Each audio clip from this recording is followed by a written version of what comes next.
friends, welcome back. I am Vivekanandan. In today's video, we are going to discuss about two short business stories, and after that, we will discuss about one important quality out of that particular stories.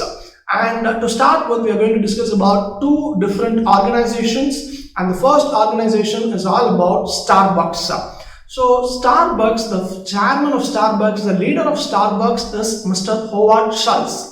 But was Howard Schultz the one who started Starbucks? No. Schultz was basically working at Starbucks. So while working at Starbucks, what happened was, at one point of time, he happened to travel to Italy. And at Italy, he actually found a very interesting phenomenon which was happening there. He was very much intrigued by that. What was that? At Italy, what was happening is, coffee shops, there was a lot of coffee shops, and people don't just come to that coffee shops to have and consume the coffee. People sit there in a very relaxed way, and they had some great conversations in that particular place. In other sense, the coffee shops act as a place for the community to gather. A sense of community belongingness was there in the coffee shops. So he was really fascinated by this particular idea, and he came back to the United States and told the founders of Starbucks that let us open coffee shops and no more sell only coffee beans alone. So at that time, Starbucks was only selling coffee beans, roasted beans. But the founders of Starbucks, they were not really impressed by this idea. They were contented with what they were already doing. Nothing wrong with that. But this particular idea was burning very strongly inside Schultz, that what happened was, he came out of Starbucks, he started his own chain of coffee shops. So the one became two, two became four, and slowly 5, 6, and so many coffee shops he opened.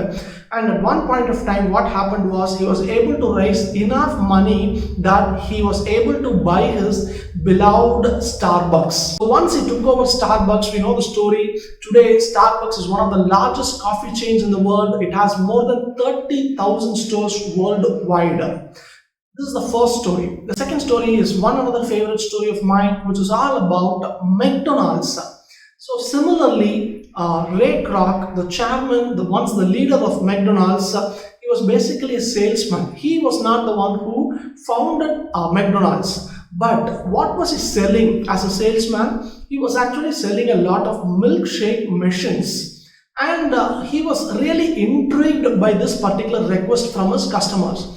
His customers basically were constantly asking him, we want milkshake machines like the one which is installed at the McDonald's shop at San Bernardino, California. And what happened was, while he started getting these non-stop requests, what happened was, he made a visit to that particular McDonald's store at California. And while visiting that store, he was in for a huge surprise, a very big surprise. And what was a surprise? McDonald's was following a unique standard model of delivering food. There were no waiters, nobody. All the customers were standing in one line, but no customer was waiting for a long time. Everybody were able to get their food, particularly that burgers, within a short span of time. They consumed it and just left the place within a few minutes or in a short span of time. Now again, another spark was lit in the mind of Ray Kroc, and Ray Kroc immediately went to the founders of McDonald's, the McDonald's brothers, and told that you have such a wonderful standard system put in place. Let's work together and take this idea across America. Let us open stores across America. Again, McDonald's brothers, they were not impressed by this particular idea. They were satisfied with what they were doing. But this was burning inside Mr. Ray Kroc, and what Ray Kroc did was, he at least asked for a franchisee of their stores. And he got the franchisee, and the same story repeats again. He starts the first store, second store, and 2 becomes 4, 5, 6, and he was again able to have enough money, raise enough money. And what happened was, at one point of time, purchased the entire McDonald's store. And after that, McDonald's became a world-renowned store, has more than 30,000 stores operating across the world. And what is my point from both these stories? My point is very, very simple, which is both of them had a very small idea, and what they did was they took a lot of actions on their idea.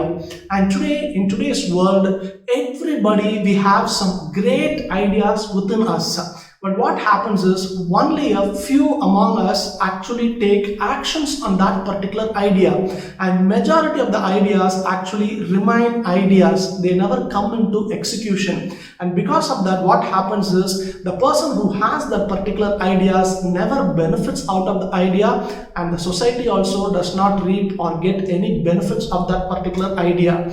So my point over here is, whatever idea we have inside us, let us try a little bit and take some small actions on that particular idea.